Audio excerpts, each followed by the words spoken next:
What's up, everybody? Jensen Cummings here. Thank you, as always, for tuning in. Today's Best Served Podcast 345.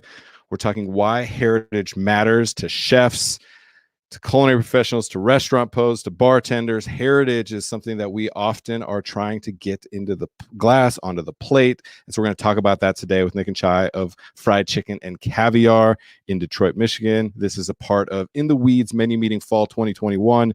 If you've been following along, we're in week 2, omnipresence as always. You're going to find video casts, audio podcasts on Anchor, Apple, Google, anywhere you find those, Clubhouse conversations, articles, TikTok videos, Instagram takeovers, memes, anywhere and everywhere in any way that you in the hospitality industry are communicating. You who are lovers of food and heritage are looking to be a part of this amazing conversations with amazing thought leaders in the industry at large. So I am very excited. I'm going to bring Nick and Chai in now to talk to us Fried Chicken and Caviar in Detroit, Michigan. Good to see both of you.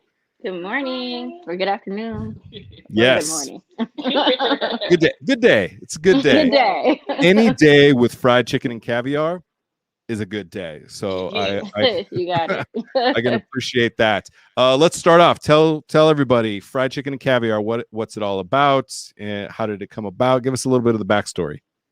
Well, Shy and I, we went to high school together, but we weren't. She's a little bit younger than I am, and we weren't, in the same circle. And then I moved to Vegas, and I think we connected on social media.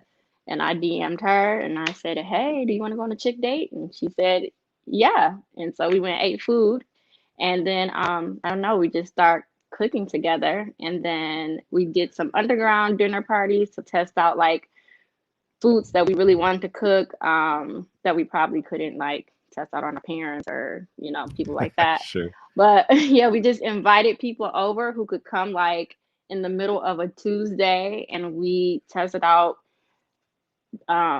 recipes on our friends, and then that's really how Fried Chicken and Caviar came about, because we weren't cooking like baked chicken and fingerling potatoes. We were making like you're going for it. Yeah, African food, curries, like whatever we wanted to cook, whatever we wanted to try, like no matter how hard the recipe was or how authentic it was, like we made it on Test Kitchen Tuesdays for our friends. And that's really where this whole thing came about, like just making food that is delicious and comforting, but at the same time, things that people don't always, especially people of color, always get to have on their dinner table. You know what I mean? Two things that I really like. I like everything you said. But two things. One, Nick, for you, this is a little bit of a coming home story, right? You were in Vegas, and you're like, I got to get back to Detroit. What does that look like from a culinary standpoint? Obviously, Vegas is internationally known as a culinary destination, and Detroit is emerging every day. I see interesting things coming from Detroit. So I like the coming home story. Also, the two of you already have been going through this journey of finding heritage and experimenting and innovating around that and finding truth and challenging preconceived notions. That's really something that is like a mainstay of what we're trying to acknowledge and unearth in this process. So you all have been going through that, which I really like.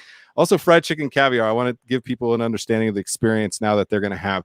I love just the name right out of the bat, just tells you what to expect. There's this, here, highbrow, lowbrow. It's like trashy, classy. It's like trashy, classy, right? Ghetto bougie. Yeah, exactly. It's got the street chic. Like it's all of those things because you're pulling in both directions. I see you. I feel you. I understand completely, because sometimes we get caught up in one or the other, and you're trying to find the intersection of those. So respect to that, because I think it's important, and I think it's a challenge. I know it's a challenge. So a lot of respect for the fact that you're going through that journey and taking other people on it. So I'm in. I need fried chicken caviar in my life. Where do I find you? How do I get in on this? Give me an idea if I'm looking to be able to have that experience. Well, you can always find us on social media. Our Instagram handle is @friedchickencaviar_. We're on Facebook. You can always also go to our website. Those things have the most up-to-date the calendar of everything that we're doing. That's we're not hard to find. Yeah. We're all over Detroit. all over Detroit. And the pop-ups, like, give me an idea of kind of how it emerged, right? You had Test Kitchen Tuesdays, you got the friends, you hope it's friends that both won, give you pats on the back and say good job, keep going, and they give you some critical feedback so that you can continue to improve. Then how did it become a part of the fabric of Detroit? How did you start getting fried chicken and caviar into people's faces in Detroit? What was that process like? The branding. So at the beginning of the pandemic, because Shy, she couldn't come outside. Yeah, so she was stuck in the house. And yeah, so we came back together when she could finally come out the house, and we started cooking. But we had taken some photos, and I was like, so I do events outside of like fried chicken and caviar, and I was like, hey, remember that event that I did before? Why don't we do it for fried chicken and caviar? It's called Single in the City. So for not Thanksgiving, Valentine's Day, and Galentine's Day, we were like, let's just put out crazy content, like these beautiful photos that we had already taken of like food that we made. And so it was kind of crazy how it happened. We put the photos out and started like really branding fried chicken and caviar, and then we just got attention from like the media, the food critics, literally within probably like 1 month. And so that event sold out, and so of course we had to do it again, and then again and again, and now we're pretty much booked till 2023. Almost, 2023. What? Yeah. Come on, those are great problems to have. I love that. And so, have you solidified a location? Or are you bopping around town? Like, where can we find you physically? We do not. Yeah, we don't. Brick and mortar. That's not the goal. We like to be free and kind of like explore different places and meet different people and get a different audience. You know what I'm saying? Like every venue, every space that we go to is like a completely different crowd. Yeah, and we like that. And like next year we're in what, like 6 cities? Yeah, we're 7 gonna go. cities? Yeah, we're taking this thing on the road. So it's gonna be a lot of fun. Let's go. All right, we're gonna make sure we meet up on the road somewhere, because I need everything that you're talking about. That's great. So you're going to the people, you're bringing this experience across Detroit, and now it's become a Detroit experience that then you're going to bring to other cities. So I really love that. Let's talk about the heritage aspect, and I'm very interested in how that intersects with Detroit and Detroit culture and your culture within the city. So, you know, what are you representing? You mentioned the curries. You mentioned that you were doing African food. You mentioned, right, that you have this ghetto bougie thing going on. How are you now saying this is who we are on a plate? Give me an idea of how you're communicating that to each other through your food to the guest. So I always say that Shy and I are like a rap song. You know, there's the melody, the beat, and then there's the words, the perfect words over the perfect, well, they say melody. So when we're making a menu, normally we're super in sync in that way. Like last night, I'm obsessed with bologna, and we wanted to put bologna on a plate. I wanted to literally make the bologna, and so she doesn't really like bologna that much, but we want to make a bologna charcuterie plate. So it was literally like, like that's how we communicate. And I think that when you get the plate, like you kind of understand, like, oh, this is what these girls are doing. But also, we do infuse, like we said before, the super comforting food. We're not shy about, you know, the Black girl magic and making sure that people understand that Black food is American food. And so you'll always see a little bit of like who we are as Black women of color on the plate. I mean, because I don't know how to be nothing else. So if I'm gonna give you fried chicken caviar, it's gonna be, you know, something that my grandma helped me, you know, learn how to make, or something that reminds me of like my mom or Shy's mom, or, you know, something like that. We made peach cobbler. So we made bourbon peach cobbler the other week, and super comforting. Bourbon, we like bourbon a lot, but also cobbler, you know what I mean? Like all the things on your plate, there's something very reminiscent of like where we've come from as a people. We're not shying away from that at all. We're just making sure that we understand, or that you understand, that we can have it all. Like we like fried chicken and caviar. Yeah. Anytime that food reminds you of mom, grandma, like being around that table. That's it. That's what we're always trying to recreate. There's also, you want to make it your own. So I'm very interested in that. Some of the recipes that you're potentially playing with are timeless. Like you're not allowed to mess with them. That, you know what I mean? And that happens sometimes in food where we get so stuck. How do you pay homage to that heritage, that tradition, and also make it your own? How do the two of you, what's the collaborative vibe in that? How are you making sure that you stay grounded and continue to innovate and make things your own? What's that part of the process like? I mean, who said you can't mess with it? You know what I mean? Like, right? It's always them over there. Whose You're rule not is allowed to mess that? with it. Yeah. But I think for us, like making a good dish, we're true to flavors and all that kind of stuff. If it's gonna be a risotto, of course, we're gonna like have a good technique down. But we're allowed to play with flavors. We're allowed to play with seasonal things. We're allowed to play with things that we can get our hands on. Yeah, we're playing with everything. It's fried chicken and caviar. Like, we don't gotta play by a certain rule. Like, we're not doing that. No rules. Yeah, you're taking the technique, the craft, the heritage seriously, but not taking yourself seriously. Sometimes we get try too hard. I feel that completely. Well, and so have fun. And we that's want to enjoy it, right? Clearly, we want you to enjoy it. We want you to feel that. Yeah. Food is joy and it's pain. So much of the way that ingredients migrate, that dishes are created, and you mentioned not shying away from your black girl magic and the history of some of those things. How are you navigating that? Because that can be heavy sometimes, and clearly you're making it playful as well. What do you feel your responsibility is, or what is your position on kind of communicating the history of the food that you're putting on a plate? I think that, as Black women, we always keep who we are. We are two Black girls from Detroit, always. You know what I'm saying? At all times. There's nothing we can do. There's nothing we want to do about that. We always, I think it's always a conversation when Nick and I are in the kitchen. Like, we talk about these old recipes and stuff like that, and then just kind of like, okay, so what's the fried chicken and caviar version of that? You know what I'm saying? Yes, you have a lens that you look through very specifically. Yeah, for sure. I love that.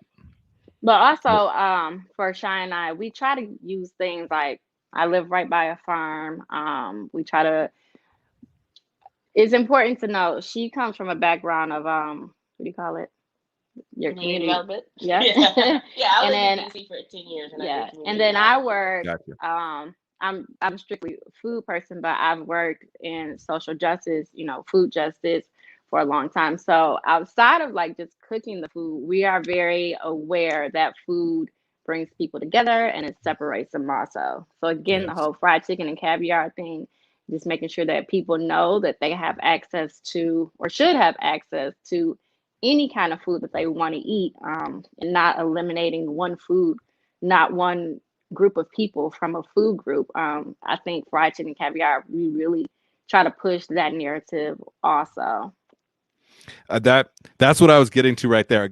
It totally makes sense, your background and then the social justice, because it felt like it's just fun. There's like such a vibe to it. There was also a little bit of like gravitas there. There was like, you're doing some serious work as well within your brand. So this makes sense to me. It's like, look, we're gonna have fun. It is gonna be fucking delicious, and you might learn something, and you might connect with somebody in a more meaningful way than you might have just sitting down having a plate of fried chicken. So that's, I think, a very important aspect. Sometimes when it's heavy for heavy's sake, people are just like, I'm exhausted, like I just want some delicious food, and you're allowing people the opportunity for both. So I think that feels very core to what you're doing. So I really, really appreciate understanding that now, because I think that's important kind of narrative that you're weaving, and responsibility that you're taking for that type of storytelling is important, because chefs, culinary professionals, food people can be some of the best connectors of people. So I really appreciate that. When the two of you are in the kitchen, what's on the playlist? you mentioned, you're like a rap song. I feel like you're like writing bars. I feel like there's a flow to it, and if it doesn't quite flow, you're like, nah, something doesn't feel right. What's on the playlist? Definitely Whitney Houston. Definitely. Oh wow. So you go You gotta big know. notes. It's all I want to dance crescendo with all day. somebody. Yeah. I want to dance with somebody. Shaka Khan. We were just listening to Cheryl Lynn. Yeah, that's today though. On another day, it might be Trap. Megan Thee Stallion. On another day, it might be a little bit of the Roots or Outcast or something like that. That depends on how we feeling. Today, I'm feeling a little sultry, so that's where we started. But you don't know what's gonna happen at the end of the day. Yeah, this is fascinating from somebody who just like loves. I love creative process, so I'm always fascinated with it. Now I can tell you two aren't ready to cook until both of you are on the same playlist.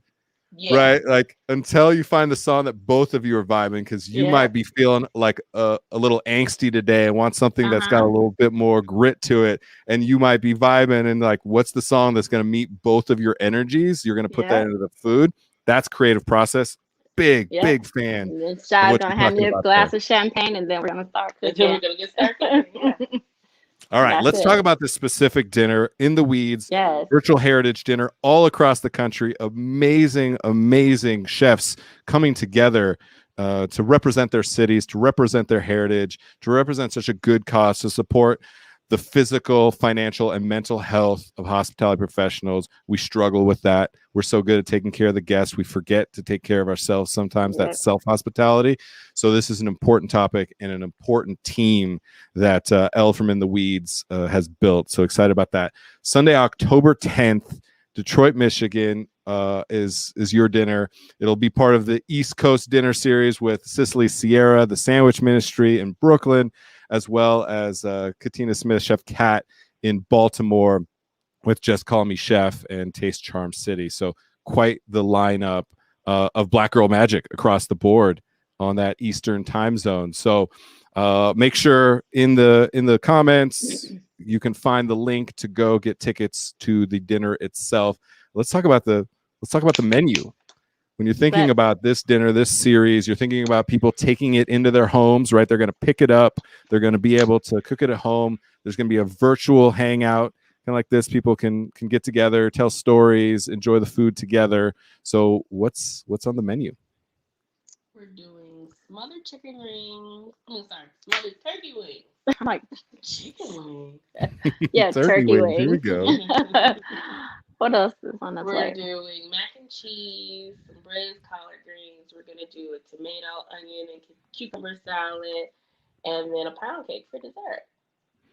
I like everything that you just said. Let's unpack that a little bit. Why this menu? When you're thinking about, and you always think about it, so I think I know the answer to this, but the heritage, thinking about putting yourself on a plate, thinking about representing Detroit, since you got chefs from all over the country a part of this series, and I know we'll all look back and go, wow, look at this menu that was composed from people from different backgrounds across the country, and you just see this familiarity, this comfort, as you mentioned, of all of us trying to like get back to something that we believe in and get back to something that connects us all, even if we can't be face to face. So can appreciate that. Why this menu? When the two of you were Test Kitchen Tuesday vibing out, why this menu? What to you felt like it was on brand for what's happening in the Weeds campaign?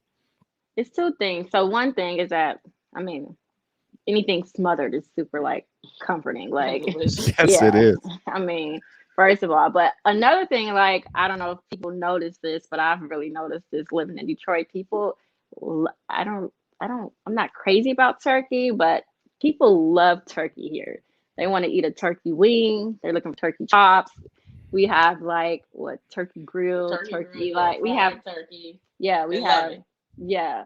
So the turkey wing is super representative of, the city that we live in, the city that we love. So you're getting a turkey wing. And you're talking year round. You're not just talking around the holiday season. No. When everybody obligatorily has turkey. Yeah, no. Like 2 miles from my house, maybe not even. There's literally a restaurant called the Turkey Grill. All they serve is turkey. It has been there for years. A long time. Probably older than me. Oh, yeah. All right, we got to find out what's the historical connection with Detroit and the turkey, because that's so much of the country, right? There's butterball turkeys in freezers year round until there's the massive boom of everybody buying them end of the year. But Detroit has a relationship with turkey. So, and Nick, I can tell from you, you're like, I don't quite understand it. It's just there. It is what it is. So we want to be a part of that. Yeah. Okay. And yeah, smothered. I like that as well. I like that too. It's so people are cooking this at home, smothering it, if they're not the best at plating or whatever, they're like, smothered looks good. That's all you need, right? Covers up. You might have had a little burnt part. You left it on broiled just a little bit too long. Smothered. It's okay. You're good to go. You're good to go. Okay.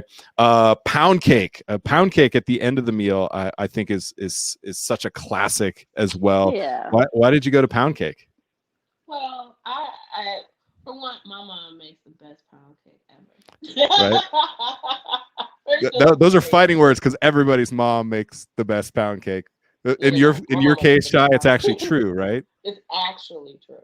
And I love pound cake. And it's something like, the whole dinner is something that is not uncommon for a Sunday dinner, right? For me growing up. You know what I'm saying? So it's very much, again, representative of heritage because this is something that I grew up eating all the time. Yep. We didn't wait just for Thanksgiving to have a turkey. It was like, I'll come home from school and there's turkey wings and collard greens and pound cake waiting for me. Oh, I like that. So that feels really good.